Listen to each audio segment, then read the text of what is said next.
Hello बच्चों, आज हम लोग कक्षा 6 की हमारा इतिहास और नागरिक जीवन में इतिहास का पाठ 1 पढ़ेंगे। पाठ का नाम है कैसे पता करें कब क्या हुआ था और इतिहास जानने के स्रोत।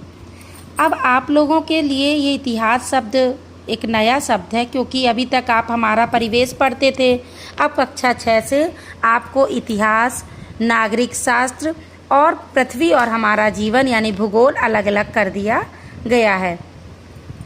तो ये इतिहास का पाठ होता है। तो इतिहास पढ़ने के लिए पहले हमको ये जानना ज़रूरी है कि इतिहास है क्या, इतिहास में हम पढ़ेंगे क्या, किस चीज़ों के बारे में हमको इस विषय में अध्ययन करना है। तो इतिहास शब्द से ही आप समझ सकते हैं कि इति का मतलब होता है पुराना, जो बीत गया, जो समाप्त हो गया।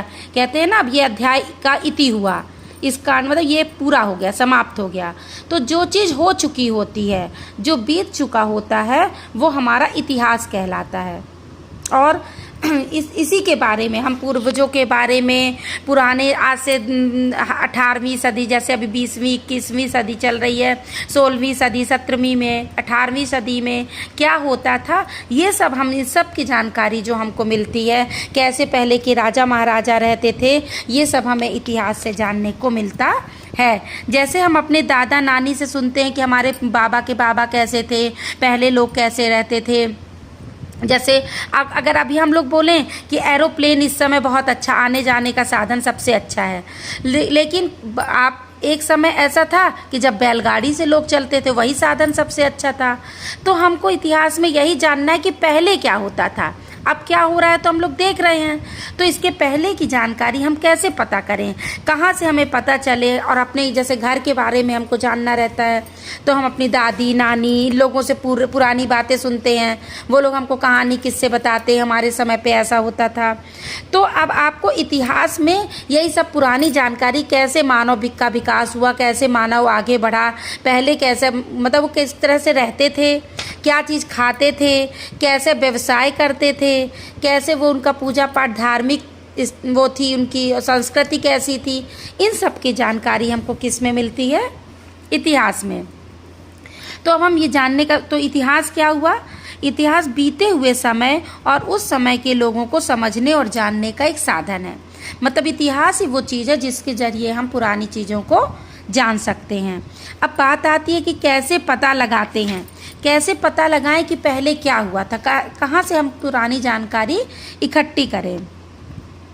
तो इसके लिए आपको पता होगा कि अतीत में एक ऐसा युग भी था कि जब लोग लिखना ही नहीं जानते थे। अब तो सब लोग लिख लेते हैं, लेकिन पुराने ज़माने के लोग लिखना नहीं जानते थे। उन लोगों के जीवन में हमें जानकारी उनके द्वारा छोड़ी गई वस्तुओं, अब उनके बारे में कैसे पता करें। उन्होंने तो कोई चीज़ लिख के छोड़ी नहीं कि हम उसको पढ़ के जान जाएं कि वो लोग कैसे रहते थे। तो उनके बारे में अगर हमको जानकारी लेना है, तो हमको उनकी वस्तुओं के इस्तेमाल, जो वो चीज़ों को इस्तेमाल करते थे, उनसे हम उनकी जानकारी लेते हैं। अब वो पुराने ज़माने के लोग जो भी चीज़ें लेते थे, वो हमें मिले कहाँ से, हम कहाँ से पाएँ उनके, तो वो हमको खुदाई से मिलती है।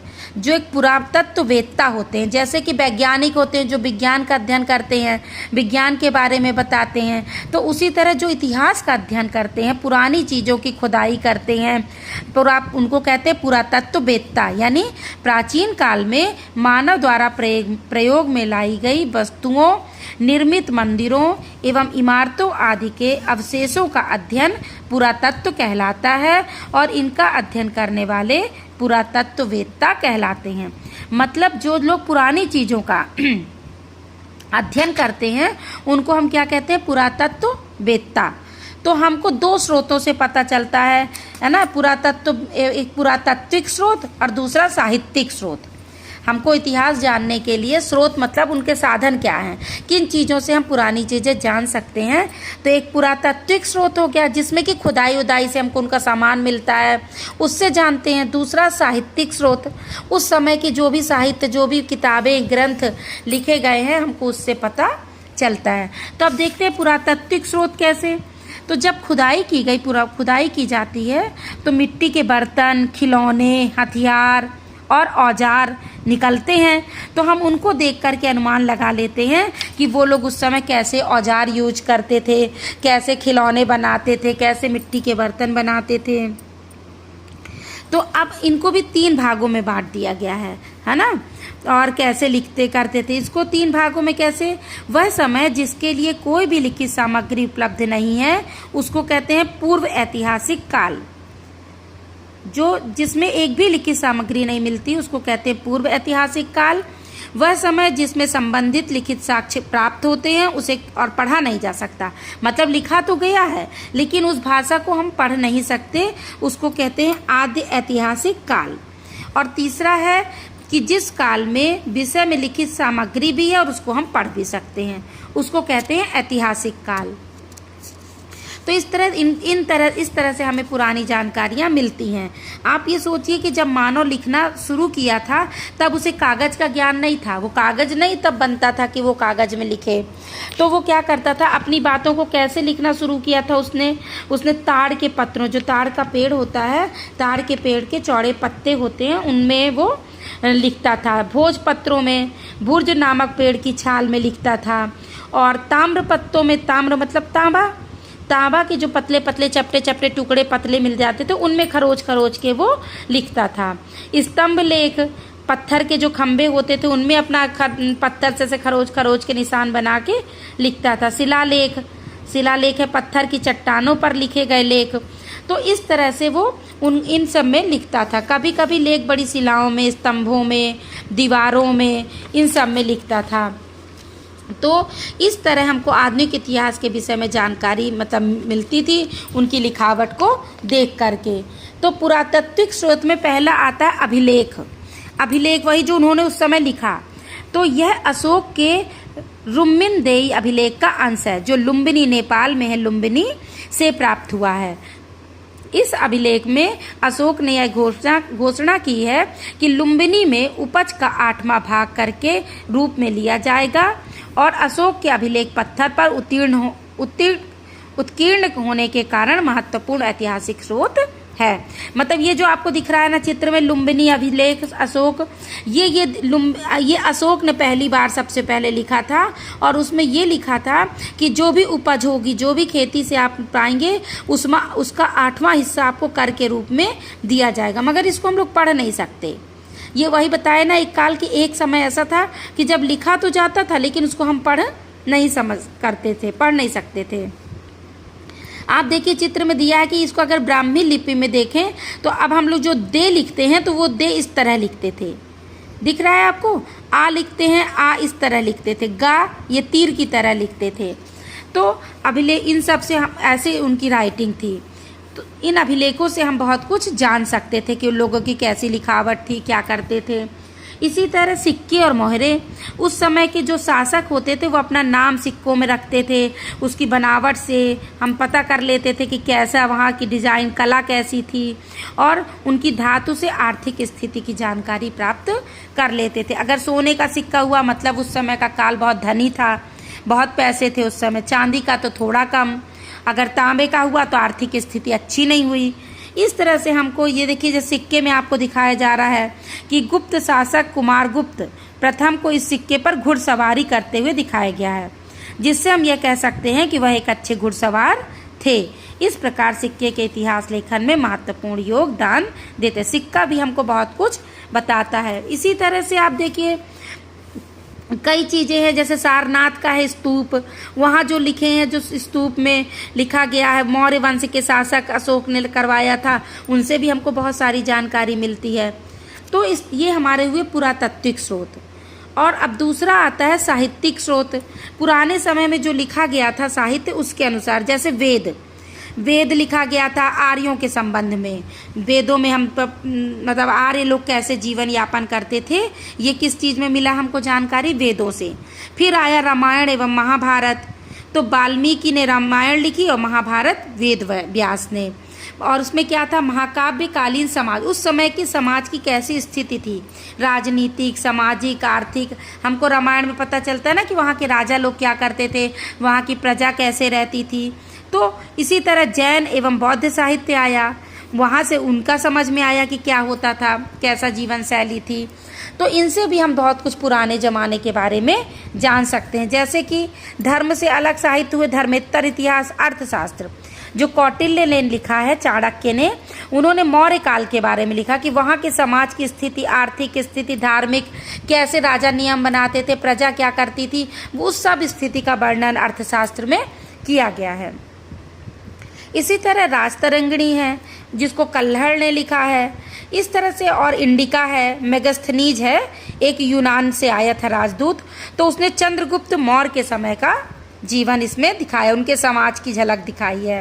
और यात्रा विवरण होते हैं, लोग यात्रा करने आते हैं, फिर अपनी जो भी उनके अनुभव होते हैं उसको एक किताब में लिख देते हैं।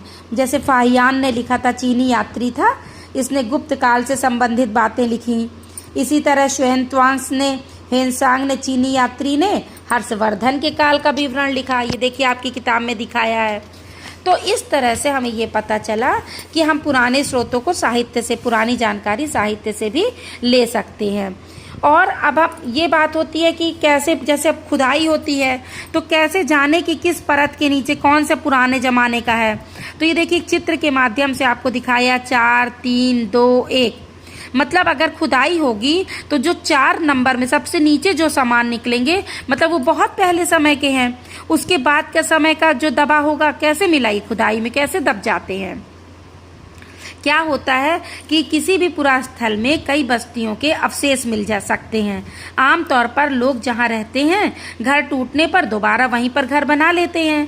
टूटे फूटे सामान और कूड़ा करकट भी घरों के आसपास जमा होते हैं रहते। इन कारणों से बस्ती की जमीन धीरे धीरे ऊंची हो जाती है और सैकड़ों साल बाद यहाँ एक टीला बन जाता है। इसलिए जब टीले की खुदाई होती है तो उसका सबसे निचला स्तर सबसे पुराना होता है और उसके बाद के स्तर उसके बाद के युगों को बताते हैं। तो इस तरह से हमको ये पता चल रहा है। इसी तरह ईसा पूर्व लिखा जाता है। ईसा मसीह के जन्म के समय का से जो ईसा पूर्व तात्पर्य है ईसा मसीह के जन्म से पहले का समय, इसे अंग्रेजी में BC लिखते हैं। इसी तरह AD का मतलब है ईसा मसीह के जन्म के वर्ष के बाद का। तो ईसा मसीह के जन्म के बाद की तिथियों को हम ईसवी में लिखते हैं। और इसी तरह आपको स्तूप देखिए, अभिलेख क्या होता है, जो पत्थरों में लिखा जाता है, मतलब कुरेद करके कठोर रूप से लिखते हैं। अभिलेख पत्थर अथवा धातु जैसी कठोर सतह पर उत्तीर्ण किए गए लेख होते हैं। स्तूप क्या है? स्तूप का शाब्दिक अर्थ होता है टीला। प्रायः सभी स्तूपों के अंदर एक डिब्बे में महात्मा बुद्ध या उनके अनुयायियों के शरीर अवशेष ये सब मिलते हैं। पूरा स्थल क्या है? वह स्थान जहाँ की खुदाई से औजार, बर्तन, इमारतों के अवशेष मिलते हैं। प्रायः पूरा स्थल जल स्रोतों जैसे नदी है, तालाब है, झील है, समुद्र के किनारे पाए जाते हैं। तो इस तरह आप देखिए कि महाभारत विश्व का सबसे बड़ा महाकाव्य है। लंदन स्थित ब्रिटिश म्यूजियम विश्व का सबसे बड़ा संग्रहालय है और अलेक्जेंडर कनिंघम को भारतीय पुरातत्व विभाग का जन्मदाता कहते हैं। इस तरह आपका ये चैप्टर समाप्त होता है। संग्रहालय मतलब शब्दावली में दिया है ऐतिहासिक वस्तुओं को सुरक्षित करने का स्थान। तो ये आपका इतिहास का पाठ था। आपको इसमें ये बताया गया कि हमको पुरानी जानकारियाँ कहाँ से मिलती हैं।